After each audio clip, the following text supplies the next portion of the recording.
इधर दिल्ली से एक और बड़ी खबर आ रही है। मेट्रो के सभी स्टेशन खोले गए हैं। 16 मेट्रो स्टेशन बंद किए गए थे। प्रदर्शन के कारण ये स्टेशन बंद किए गए थे और अब सभी स्टेशन पर मेट्रो सेवा फिर से शुरू हो चुकी है। संसद सत्र का दूसरा दिन भी हंगामे और बवाल की भेंट चढ़ गया। संसद को ठप करने के लिए विपक्ष का लगातार प्रदर्शन जारी है। आज कांग्रेस के सांसद संसद में ब्लैक कपड़े पहने हुए नजर आए और सरकार पर जमकर निशाना भी साधा। कांग्रेस समेत विपक्ष के तमाम सांसदों ने संसद परिसर में हाथों में प्ले कार्ड लेकर छात्रों के समर्थन में नारेबाजी की।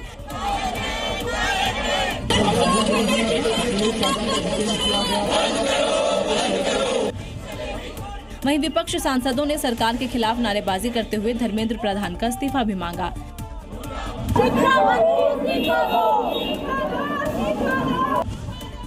सरकार का कहना है कि विपक्ष चर्चा से भाग रहा है, तो वहीं विपक्ष का कहना है कि आवाज उठाना अलोकतांत्रिक नहीं है।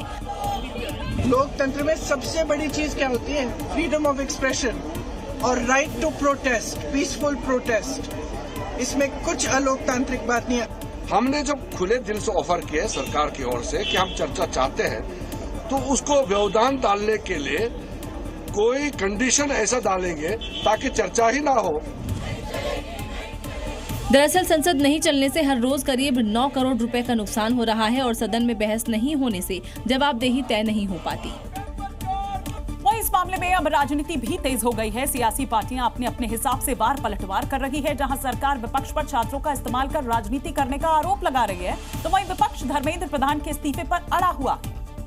छात्रों और नौजवानों को कुछ लोग अपने राजनीतिक स्वार्थों की पूर्ति के लिए एक राजनीतिक औजार के रूप में इस्तेमाल करने का प्रयास कर रहे हैं।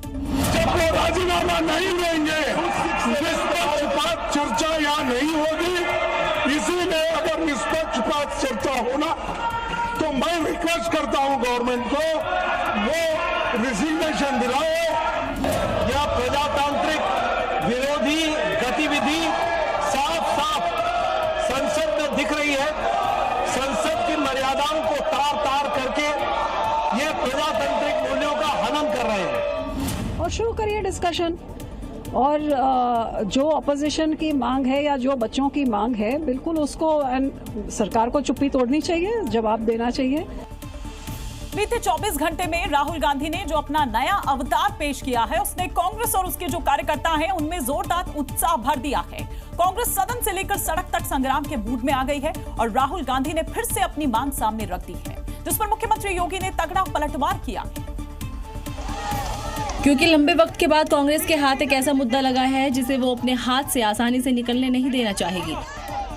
राहुल के पीएम आवास तक मार्च और धरना देने के बाद हुई गिरफ्तारी और इस दौरान नाक से खून तक निकल आया, लेकिन राहुल डटे हुए हैं और कांग्रेस की मांगे एक बार फिर सामने रखती है, जिसमें पहले नंबर पर रहा धर्मेंद्र प्रधान का इस्तीफा। इसके बाद छात्रों पर हमला करने वाले दोषियों पर कार्रवाई और तीसरी मांग सरकार की माफी।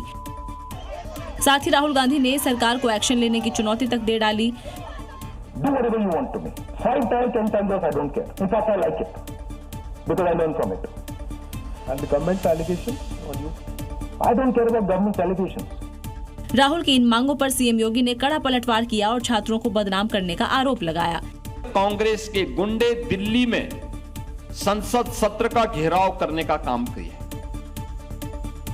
कैसे घेराव किए, कैसे तोड़फोड़ कराए छात्रों को बदनाम करने के लिए। मतलब ये बवाल इतनी जल्दी थम नहीं से रहा।